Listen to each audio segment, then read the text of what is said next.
फैसला आबाद से मोहम्मद अशफाक मुगल मुल्क का तीसरा बड़ा तारीखी शहर समूह की लपेट में। जिले इंतजामिया की गफलत ने धुआं उगलती चिमनियों, डस्टियों, ईंटों के भट्टे समेत गाड़ियों से निकलने वाली और कूड़ा क्रिकेट को आग लगाकर जलाने वालों को खुली छुट्टी देकर माहौलियत की मौजें करवा दी। शहरियों को आंखों की इन्फेक्शन, सुर्खी, गले, सांस, फेफड़ों की बीमारियों, दिल के अमराज में मुब्तला करवा दिया। स्मोक के बायस खुली फजा में सांस लेना दुश्वार हो चुका है। तलबा व तालबात भी परेशान हैं। बच्चे, बूढ़े, जवान सब खांसते, आंखें मलते अस्पताल पहुंचने लगे, जबकि अंदरूनी शहर इंडस्ट्रियों, मिलों, फैक्ट्रियों को बाहर ना निकाला जा सका।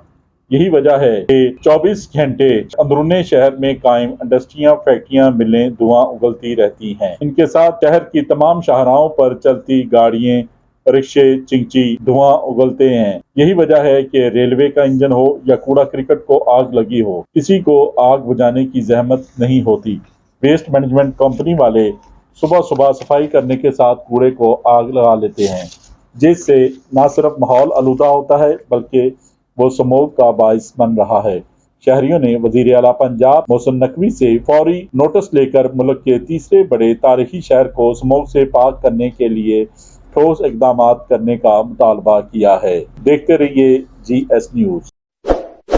इस वीडियो को लाइक करें, हमारे चैनल को सब्सक्राइब कर बेल आइकन जरूर प्रेस करें